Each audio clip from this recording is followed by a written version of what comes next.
En 2011, la population mondiale atteint 7 milliards de personnes, dont 4 milliards sont asiatiques.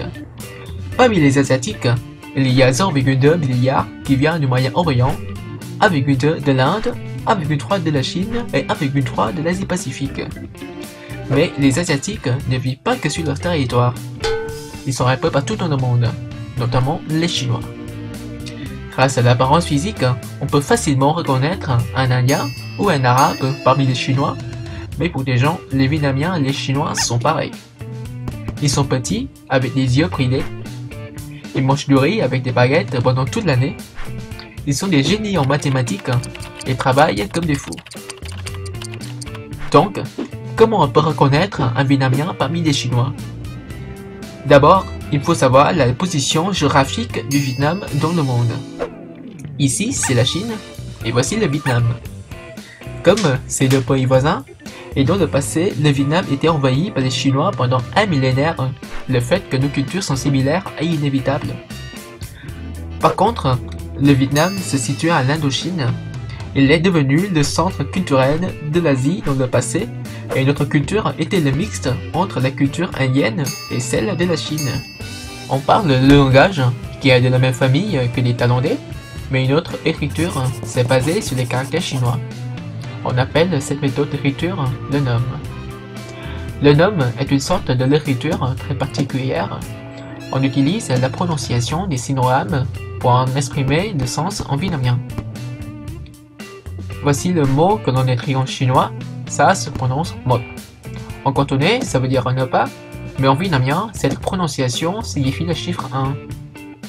Cette méthode d'écriture existe aussi dans les autres pays voisins de la Chine, par exemple la Corée et le Japon. Comme vous le savez, actuellement les Coréens et les Japonais écrivent encore en sinogrammes, mais nous les Vietnamiens on ne l'utilise plus. Pourquoi? Après une période de 900 ans d'indépendance vis-à-vis de la Chine, notre culture a été influencée ensuite par celle de l'Occident, à cause de la colonisation française. C'est à cette époque où l'on voit apparaître le Quốc ngữ, la romanisation du langage vietnamien, qui a été développé en 1651 par un missionnaire chrétien français, Alexandre de Rhodes. Le principe se base sur l'alphabet standard, en inventant de nouveaux glyphes et en supprimant ceux dont on n'a pas besoin. Avec cette méthode, l'alphabet vietnamien contient 29 lettres avec 17 consonnes et 12 voyelles et 8 digrammes. Pour exprimer les 6 tons dans le vocabulaire vietnamien, on a ajouté les accents sur les voyelles. L'accent aigu pour le ton haut, le tin pour le ton haut mélodique, rien pour le ton neutre, le crochet en chef pour le ton bas mélodique, l'accent grave pour le ton bas descendant et le point souscrit pour le ton parlotant. On reprend l'exemple précédent. Ceci est le chiffre 1 écrit en homme, ça se prononce mot. En utilisant le Quốc ngữ, on écrit ce qu'on entend, le M, le O, le T et le point souscrit pour avoir le ton. Mais pendant cette époque, le Quốc ngữ n'était qu'un moyen de la mission chrétienne de la colonisation. La plupart des gens étaient analphabètes ou connaissaient très peu de noms. Après la révolution d'août en 1945, le Vietnam moderne est né. Grâce à sa simplicité, le Quốc ngữ est tenu comme l'écriture principale de l'État. Il est utilisé dans l'éducation, dans l'administration et dans la communication.